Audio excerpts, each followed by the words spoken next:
Well, Mr. Nick Ayhan joins us on Rethink Real Estate today. Nick is a business owner of his own individual office at the young age of 26 years of age, another absolute young gun out of the Oregon business, has been part of a previous business, which then is now segued into his own business in Salem, Oregon. Now, this is a powerhouse of a podcast where Nick dives into a lot of different things about being grateful from a day-to-day perspective, his own real estate transactions, obviously some of the other things that he does external to the real estate transactions like flips and investing, but then also some of the other tougher personal things that he does from a fitness perspective, like the 75 hard, running a marathon at the moment, and all the different mental sets that ultimately you need. It is a very insightful episode. Nick is like a sponge. He absorbs everything that he consumes, and he shares a great deal of wisdom today, along with podcasts and a few different areas where he gets a lot of coaching. Also, it's a very beneficial episode in every way. Hopefully you enjoy.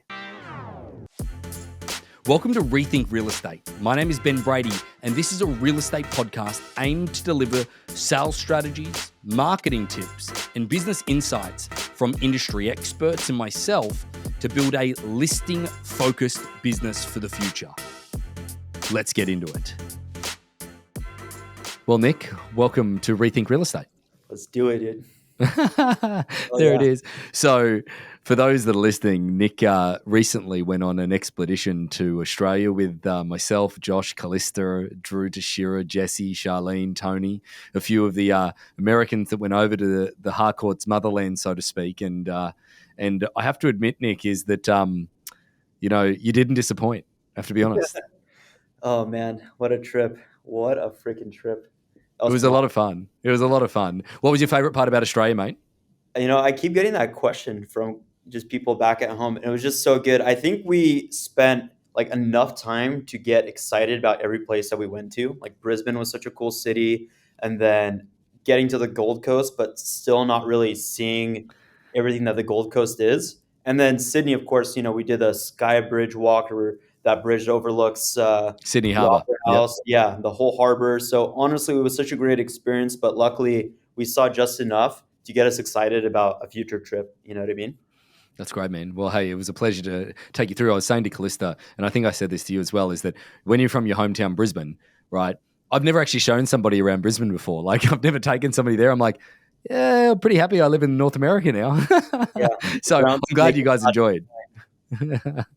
Well, hey, mate, we're here to talk about your business today because at the end of the day, not only are you one of our best producing agents within Harcourts North America, you've got a pretty curious story that I'd like to dive into today because of your youth.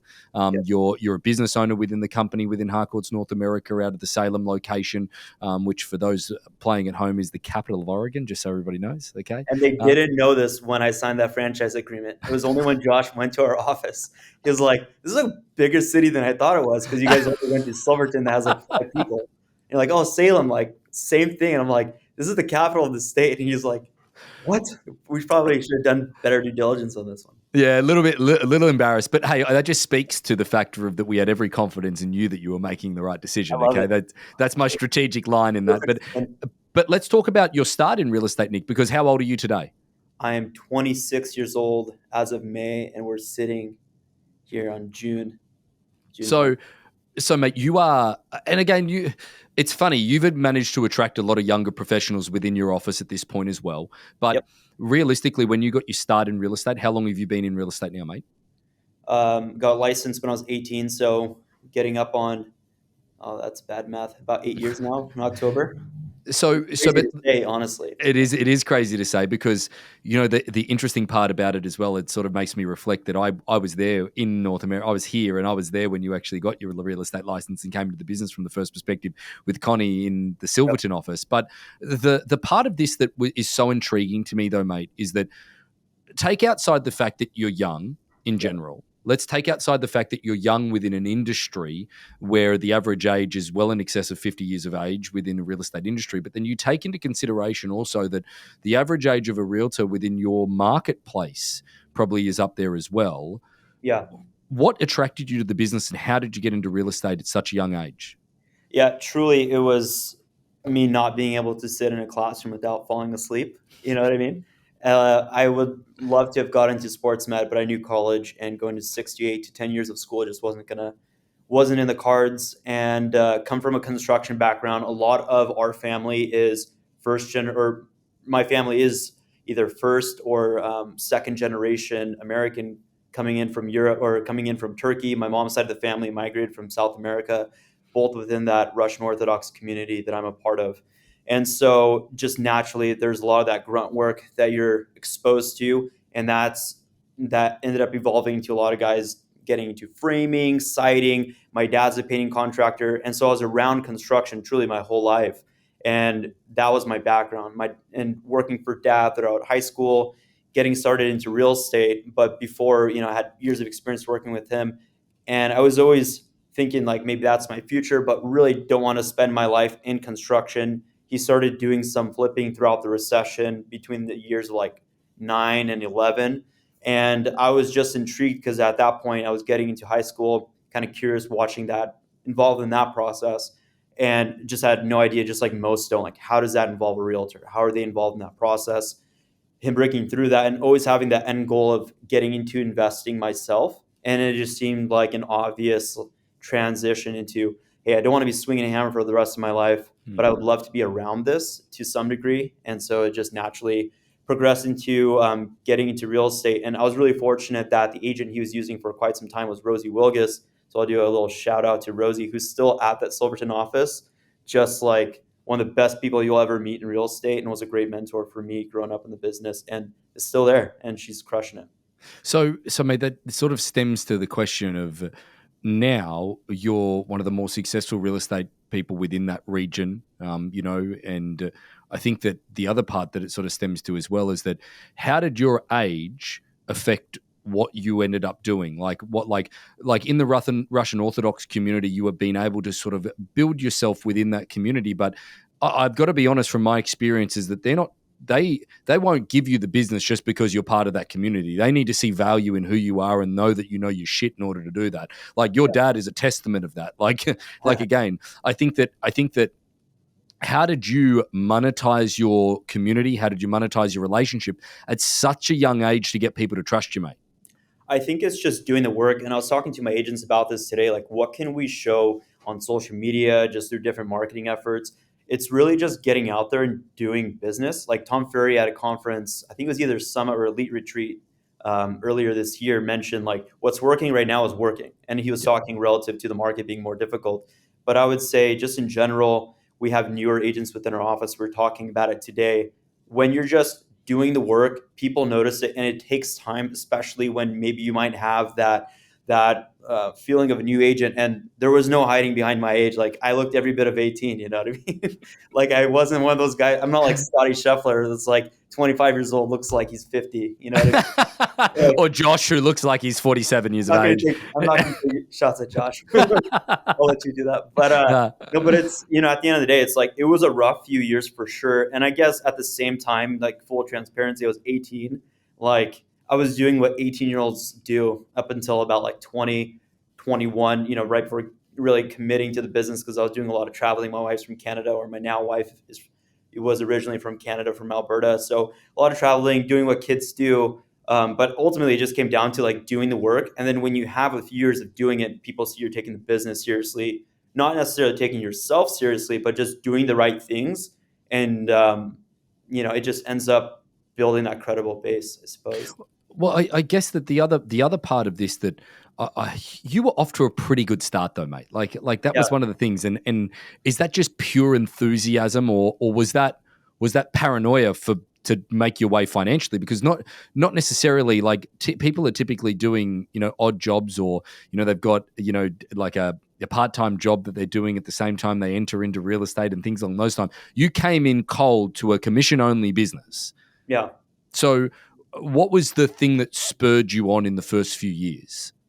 Honestly, it was like the benefit of being so young. I think about this sometimes. It's like, why did I get into business ownership? Like, why did I do this? Why did I start flipping? And I would say it's like, I really had no business doing any of it, truly. It's like sometimes it's almost like this ignorance is bliss type of life, where it's like, I don't like, no one's there to tell you shouldn't do it. And so there's no context to be like, oh, maybe I shouldn't do this because I'm not old enough. air quotes, or I'm not experienced enough. And it's, whether that be ownership, whether that be selling real estate, investing. And I think that a lot of people my age and in my sphere would be able to connect with that. It's like you don't know that you shouldn't be doing this, and so there's no reason to feel otherwise. And also, I just knew I couldn't do a 9 to 5 job. Like I'd lose my freaking mind doing the same thing. And you probably understand this as well. Like my paycheck being held to how many hours I'm working rather than how productive I am within the time frame that I have throughout the day. I just could never do that job. And truly, I don't think I would ever be happy if I did something that wasn't more entrepreneurial based, or in sales rather.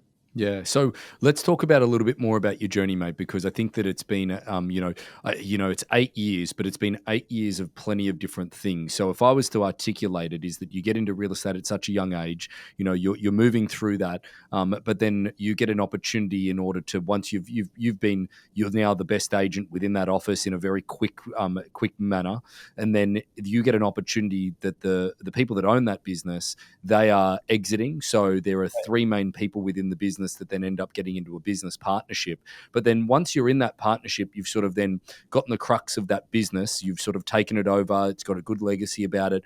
But then you made this really bold decision, that then you wanted to, you didn't see there was a good alignment with the partnership. It wasn't that you didn't like the people. It was more that there was an alignment in the perspective of where you wanted to go versus what they wanted to do.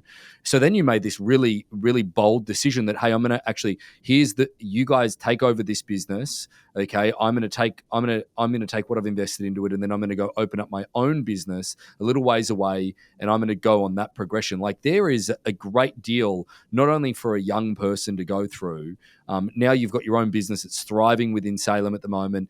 But there's a lot of decision making that happens within that, and I've spoken on many different podcasts about the decision making process and people being stuck in these places because they think that no, it's just as good as it's going to get right now. Nick, take me through that journey over the last 8 years and your thought process between it all and everything I've just described. Give me your general synopsis on it all. Yeah, honestly, I think sometimes it is back to like the ignorance is bliss thing. Like, I know that sounds terrible, and I wish I had like a better like, oh, this is what the plan was. And I think now that I have a few years, one being in ownership in Silverton and starting from scratch here, taking the lessons learned, right? So it's a different approach now. But when you're doing something and you have absolutely no experience doing it, it's almost, I would almost equate it to what you and Sharon talked about a few months ago. And I really appreciated what he said. It's like if you could go into something not knowing how it was done before, right? Like some of these legacy brands, like as an example, and you'd gone in and just did something completely different, because it's like, how would you start from scratch if you had no context of what things used to be like? It's almost like the same thing here. But back to the question, I think it was the timing. I was really excited with ownership, and I think any business owner is going to understand like getting started is so tough. But at the same time, when you're a deal junkie and you just enjoy deals, you can compound that dopamine hit when you're doing deals when you're just doing it with other agents. Like truly, it's like when that agent gets a listing and you are even a small part of that and not taking credit for it, but being able to assist in their success. And then you see them get that listing and they're fired up. Like, dude, I'm fired up. I'm gonna run through a brick wall right now. You know what I mean? It's just that excitement of the deal, but then being able to share that with other individuals. And we just added another great agent here in the last day that is in the office already, like cracking it out, going through CMAs. He has a listing appointment later today. Like, if that doesn't fire you up, don't be in business ownership. I mean, that's my 1 year we're just about to celebrate 1 year here in Salem. But it's just a bit of fun, dude. And honestly, I think I would just get tremendously bored just selling real estate. And I'm definitely guilty of getting distracted and maybe doing things I shouldn't be doing and just focusing on the business. But I just enjoy the hell out of being able to be even just a small part of somebody else's success, and you get to see them do well. It's like, what a great feeling, you know? I think that, mate, I think you've been You're being modest in the perspective. I get to say this because I've obviously known you for a little while now, and part of this, the one thing that I've always been intrigued with, but also very very much admire, is the fact that you say that you do this on a whim and a prayer, but realistically, is that you are a detailed orientated person to some Right. degree, where you will ask a million questions. You will, even if they're relevant or not relevant, you will dissect everything and you will go through it. So I want to go through part of this because you've been through it. And how did you come to the realization that your business partners in the previous business, that they were not in alignment? And then how did you come to have that conversation with them? Because your relationship with them is still great. They are Yeah. still part of the organization. They're great people and all of those different things. But it was just something where you're just like, hey, look, this doesn't feel right to me. I need to make a pivot. I need to change, where most people, Nick, would have stayed in that situation.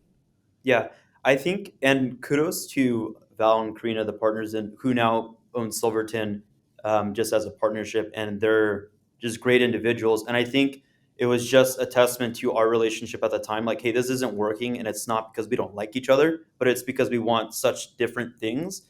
And it's also understanding like what does and I think also being in my early 20s, but having my own selfish goals of what I want to do in my young life, I was like, man, I'm really seeing this not work out in the way that I want to see it. Like, this could look like for success for them in some of the ways and some of the things that we're doing, but that just isn't success for me. So it's just being comfortable and understand and saying, like, I'm going to start from scratch, but like, what's the alternative? I'm just going to be extremely unhappy because we're going to be doing great things, but it's not what I need and it's not what I want, right? And so I think it worked out well, and especially considering the legacy of that brand and the great agents that were there. But they're certainly a lot different from the agents that would naturally be attracted to me. So it's kind of like trying to fit a square peg into a round hole, and not at all casting a negative light on them, because there's some great individuals at that office still.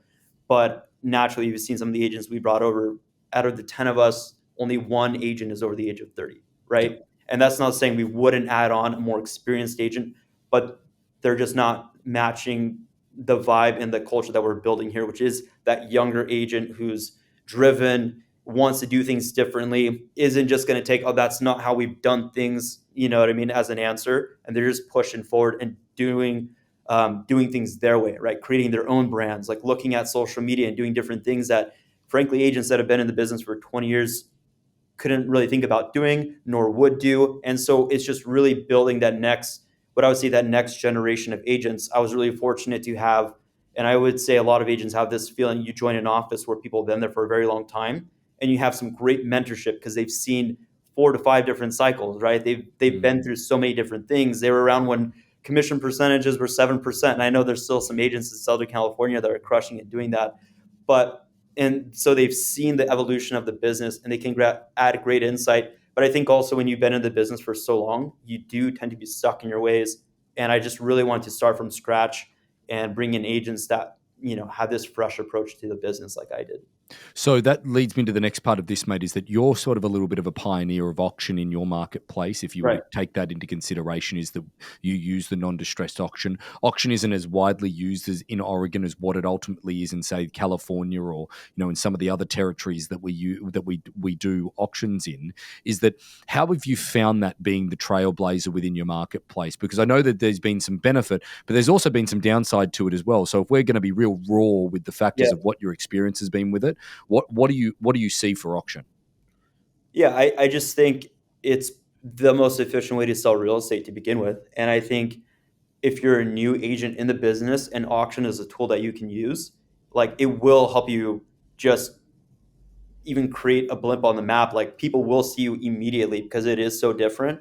We crushed the sales record in Silverton last year using auction. Did it a few months later in Jervis/Woodburn, like another great luxury auction listing. We're going to go to market with another one that's going to probably crush property property sales records in Woodburn here in the next couple of weeks that we're really excited about on Monte Cristo. And it's people will notice it inevitably because people go through the open house, they see auction and they question it. And I think agents in general historically have been quick to defend or get a little bit aggressive when they see something that they don't understand. And I don't know if that's just like not wanting things to change, or if it's just like they feel like it threatens their way of business as soon as a quote unquote like disruptor comes through the market. Yeah. But I've just found that it's been successful. We had a 100% clearance rate on all our auction listings last year. Any auction that we've taken this year, even if it didn't sell before or on auction day, is pending or sold. So we've sold every single thing that's touched auction. And so I think that's just a testament to the business model. But I mean, truly, it's just the best way to sell real estate, and it's just fun to be able to, grab agents' attention who want to do something different again, have that new approach, and them get excited about it and hop on because they want to be part of this new generation of agents. You know Yeah. what I mean? Yeah. I want to ask you a question, mate, and it may be a little bit loaded, but you auctioned your own personal property when Yeah. you guys sold that. And the experience didn't go exactly the way that you wanted it to go. So I want you to be raw in the sense of that. Give us an idea of how that went. Yeah, I mean, I think in terms of marketing, we did the right things, but I think it's so important when you do an auction to really follow the fundamentals, which is you have to be very on point with the scripts that you're using in your follow up, the answering with the questions when people are asking about the seller's reserve, what they will take, and just all the questions buyers ask because they're It curious is. about how It's that process. truly different. It is truly a different process. Right, exactly. And so I think it's not having an objective viewpoint, but then honestly, it was almost like having an empathetic viewpoint because I'm a seller. I don't want to like jerk anybody around, but then it's also I couldn't step away emotionally from it being my house, truly. And so I would tell anybody if it's not an investment property that you're auctioning, have somebody else do your personal house if you're taking it to auction because it does need to be such a by the book process, or you're just really doing yourself as a seller a disservice, personally. Yeah. Yeah, I think that it's an incredible thing for you to go through that and realize that because now you can take that experience now to your clients and everything along those lines. I think that it's again a testament to the process, as we've already said, that you've used it on your own personal property, and some of our other agents that use it also have done that on their own. But Yeah. there's another part of what you do, mate, that I'm enamored by because it's something that I struggle with personally. Is that the lateral thinking that you have outside of not only your individual business. You've got your own office, you're building it, you're doing the recruitment for it. You are the primary salesperson in that office at the moment. Now, don't get me wrong, there's some of your team that are in a process of building up that they'll challenge you for that here soon. But 100%. realistically, you're still the number one agent. You're still the number one agent. But then also you're investing, you're Right. flipping, you're doing projects on the side as well. But then you've also got this other thing that you do on a personal perspective outside of that is that you're a guy that's doing the 75 hard. For those that don't know what 75 hard is I'll let you explain it here shortly. But then you're doing a marathon, you're doing all of these things. Now, some people might call it ADD. I don't call it that with you because you're doing everything really well, mate. Everything is done very well to the book. As much as I think you say that you let it go and you're sort of, a little bit more naive and you just do it. I think that it's a little more planned than that. So take us through how you designate your time, because then there's another element that I want to enlighten people with. You've got twins at home as well. Yeah. Dude, if maybe you and I just need to have a brainstorming session on how to do it better, because honestly, the time thing is uh, definitely a factor there. I don't even know what the question was in there. I appreciate all that. Well, And then I want you to give you do some some view. investing too, so I'd love to hear your thoughts on like how you balance the two. But I think one, I just get bored really fast, so I think it is the ADD thing, certainly. But it's also like having that experience when you do have a couple of years where you're like investment heavy, flip heavy, and you have to like look back and say, even now, I saw a great deal yesterday, and it's like I had to have that internal dialogue. And I'm sure plenty of other people that have been in the business for a long time have that. You see a deal, you're like, all right, I'm gonna have to be a lot more invested in it if let's say the margins on this flip, if I'm not getting X percent on this, on how this is going to be set up ARV or after repair value, right? And then you're looking at if I'm taking on a GC to do it, do all those things, and then you start having this conversation in your head where it's like, is this really what I should be doing? You know what I mean? And then I think I've been better at stopping myself after the last few years of just like truly being all over the place, and not in a sense where we're lapsing from taking care of our clients and doing the right things in the transaction and on listings, but it's like how much more productive could we be from a sales perspective if we just peeled off from the investing. But I think it's also, it's like, why not? you know why not try to do it all? And so it is chaos from time to time, like, no doubt. You know what I mean? Shelly, I think it was Shelly, and she was describing her, being at games and being on the phone, and like that's the reality. Whether you're a younger, older parent, grandparent in the business, as soon as there's other people relying on you, and you want to be, and you have to be a part of, whether that's your, I don't know. I can go on and on, but the idea is it's not easy, right? I don't even know where to start. There were so many things to unpack there, truly. Well, so I think that's a really good point, mate. So you say no to yourself, and you try and check yourself at so many different times when you do see a different flip, or you do see an investment opportunity, or something that's external to your own real estate business. Do you know that your real estate business is the core part of what you do? Do you have a deep internal knowing in that?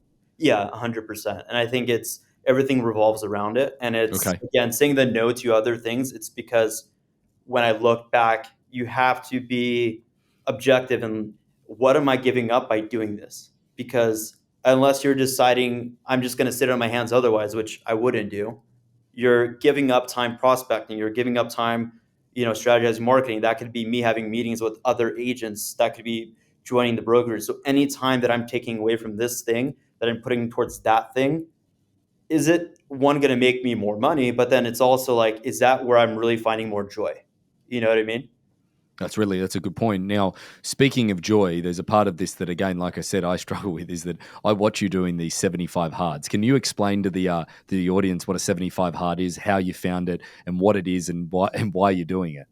Yeah, and I'm not on it right now, and it's caught some steam over the last few years, even since I've been actively doing it. It's been a few months since I've done any part of that program, but essentially it's 75 days or 2.5 months of you're doing two workouts a day. One is indoors, one is outdoors. It can't. The kicker is they can't be consecutive, so you have to find pockets in your day where you're doing one outside workout for 45, indoor workout for 45, where a minimum, at least one of them need to be outside. They can both be outside. You're drinking a gallon of water a day, which is its own like challenge, especially if you're in appointments all day. I'll let you like figure out why that's the case, right?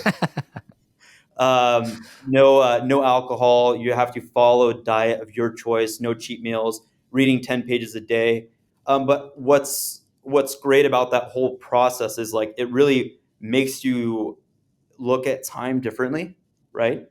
And it honestly, I was extremely efficient when I'm on it. And but is it fun? No, it's not. Like that's why, and that's really what it is. And it's those, and it kind of brings in a lot of what we feel in real estate or any other industry, and brings it into this moment, like when there's that day where you come home and you have to do something that's difficult, and maybe that's a work thing, but in 75 hard, it's like, okay, it's midnight. I still need to go to the gym for 45 minutes. You know what I mean? And then you Yep. have to do the thing. So it's just building that discipline.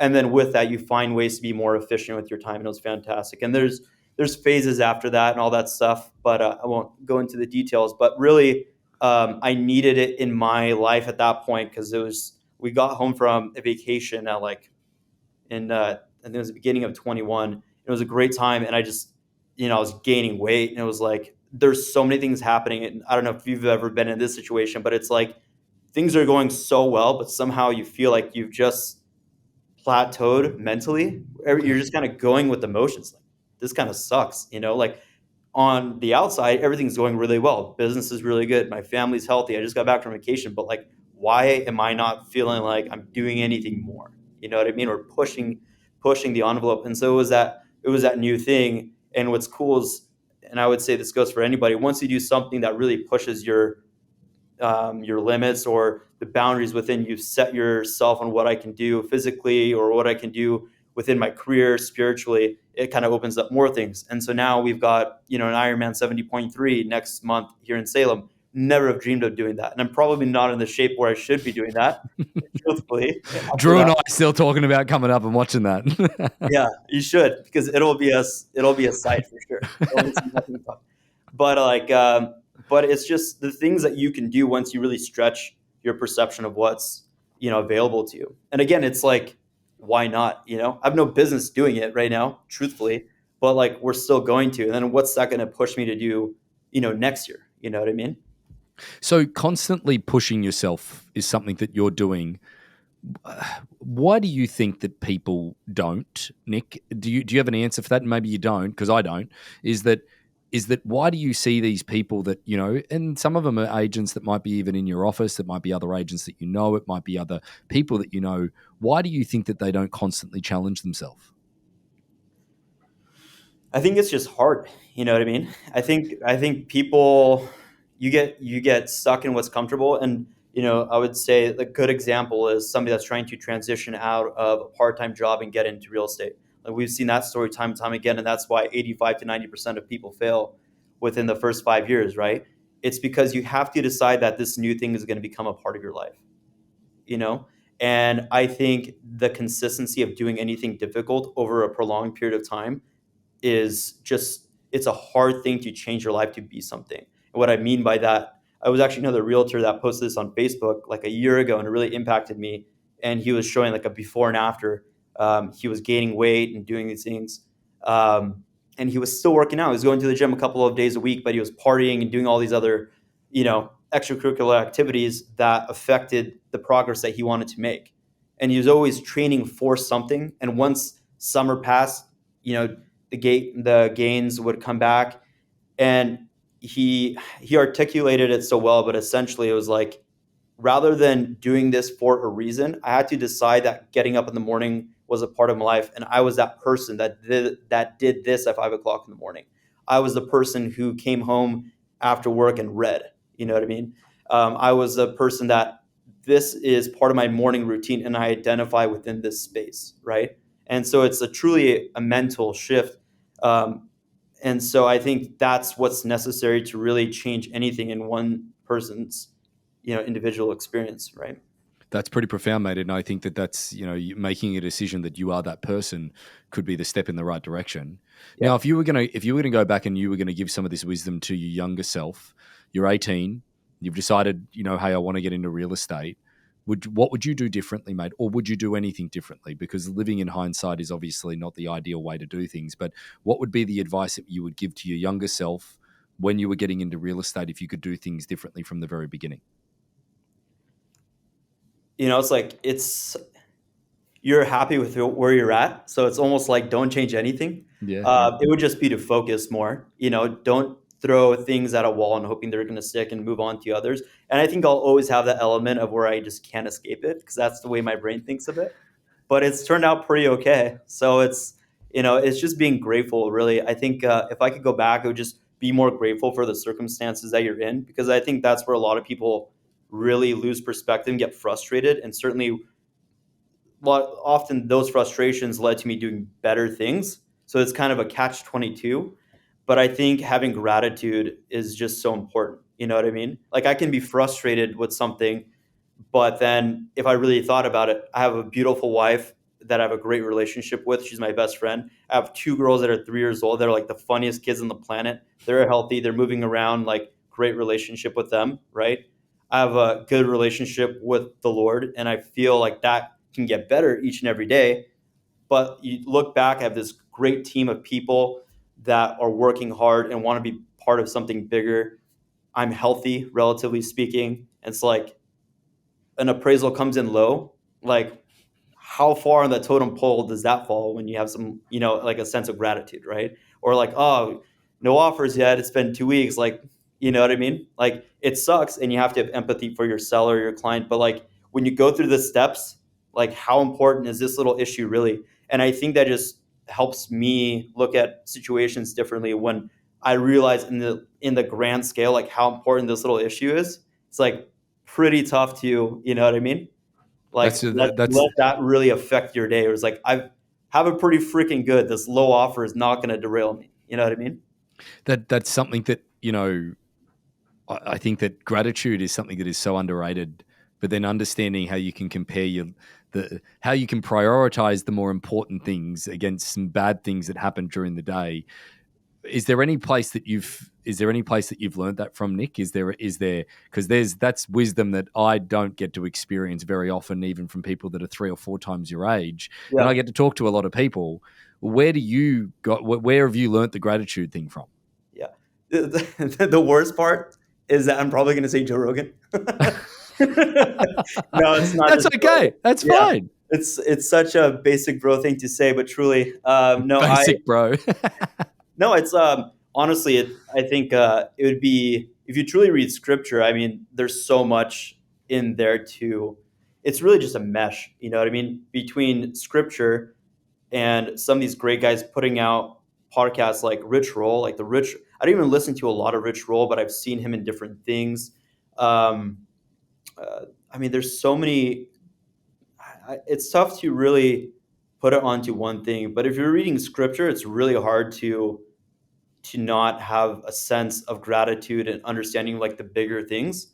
Mhm. And for those people that don't have faith in their life, like that's okay. I think there's other ways to find that thing that matters to you. But I don't know, man. I think we're all just wired differently, and it's just something that is easy for me to understand because it's honestly what helps me get through tough things because I just have realized, some things just catch on, I suppose, right? And Yeah. it's like having gratitude has helped me look past a lot of the things that I could be really concerned with and could make me really upset, in the moment. But then it's like, think about if a low appraisal came through. My wife calls me like my daughter fell off a roof. Like, you know what I In mean? scheme. Yeah. Yeah, I'm not Yeah. going to think about that appraisal. You know what I No, mean? no, not at all. So it's like, kind of an extreme example, but you know what I No, mean?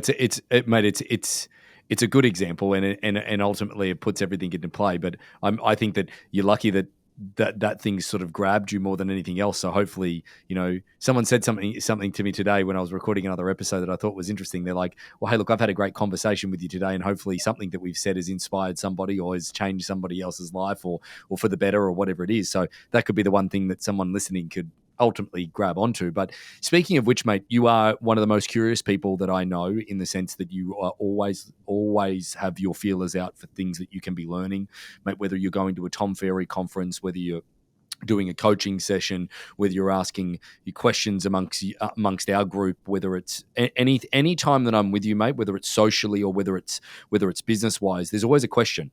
And that genuine curiosity is something that continues on, and where I think that a lot of people could really learn from is some of the places that you've gotten a lot of or you go to for a lot of your whether it be training, whether it be podcasts, whether it be mentorship, whether it be coaches. So can you give everybody your sort of go to when it's like books, podcasts, training, mentorship, coaching? Can you go through some of that? Yeah, in terms of sales, I would. Drew actually recommended this to me recently. So Drew, to share a little shout out to him, and I think he might have even mentioned it at a different podcast. But Straight Line Selling by Jordan Oh yeah, Belfort, the guy yeah, that wrote Wolf of Wall Street, is phenomenal. It really makes you think about like the conversations we have with individuals in a selling situation.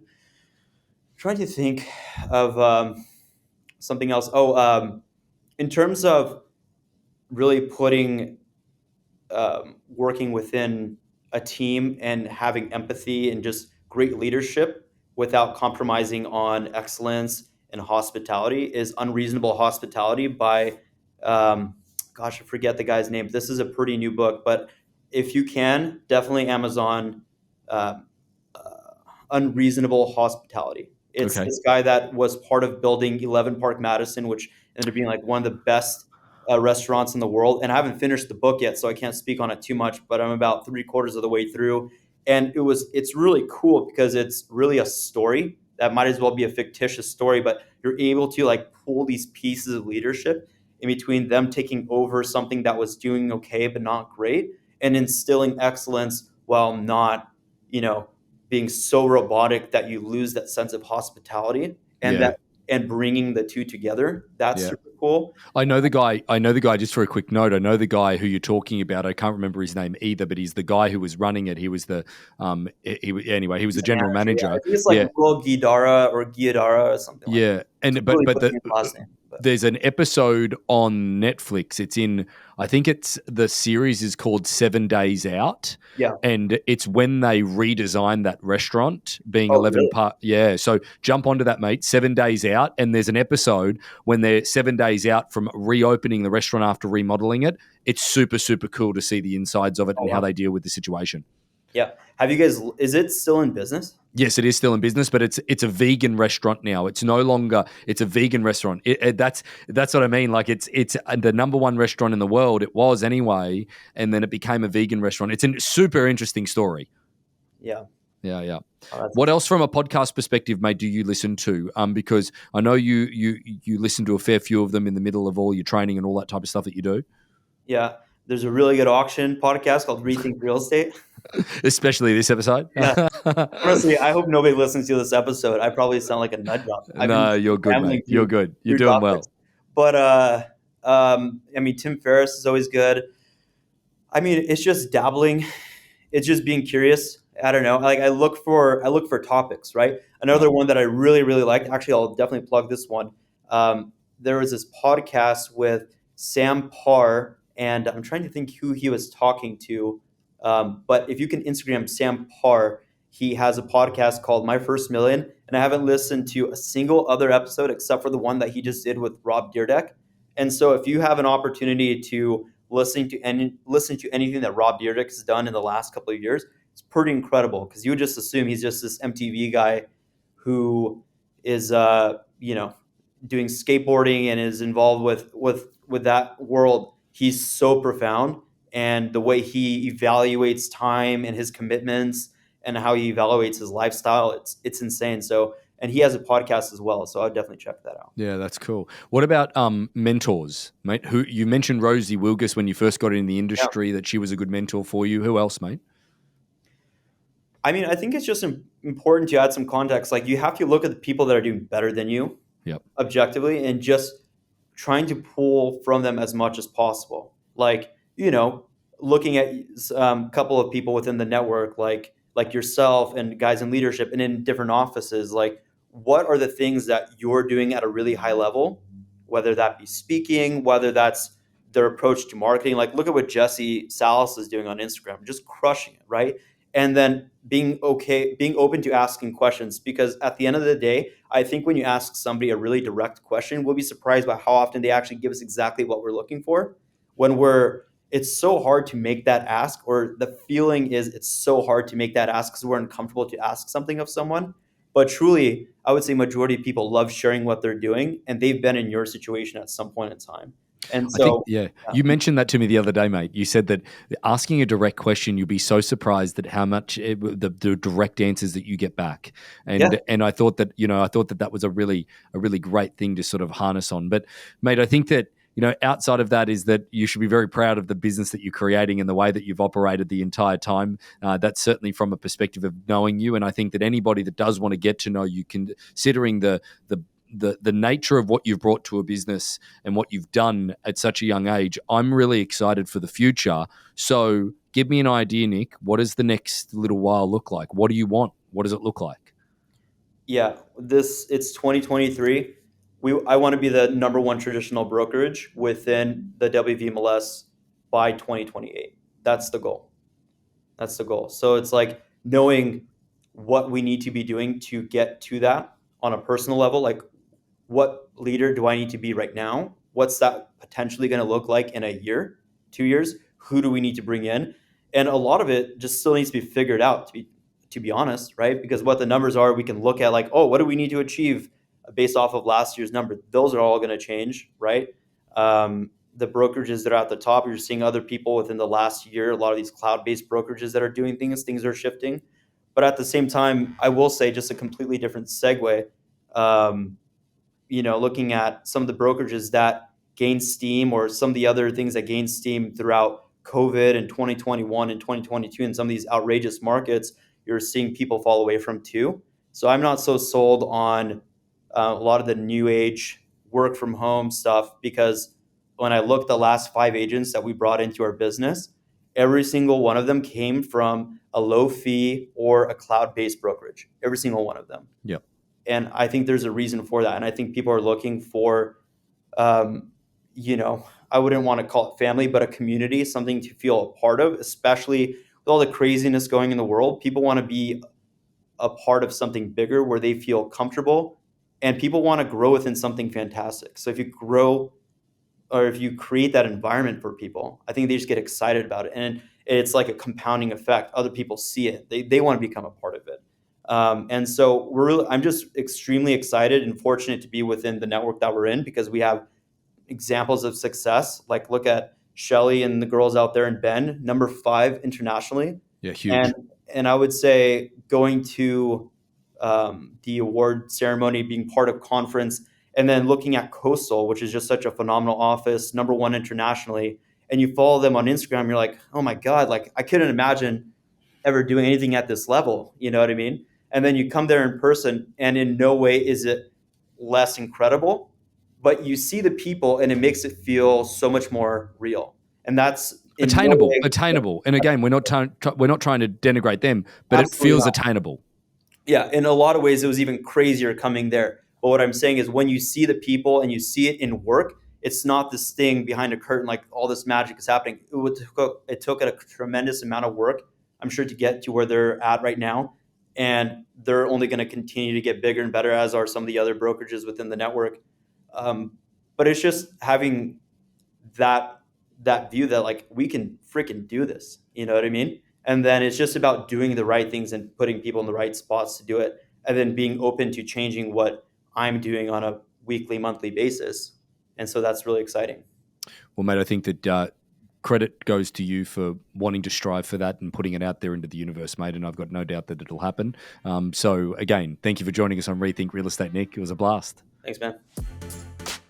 So about 75% of our audience hasn't liked, followed, or subscribed to our podcast. It would mean the world to us, and it would help this podcast more than you know to expand our reach if you were to like, follow, or subscribe on any of the platforms that you're watching or listening on. Thanks again.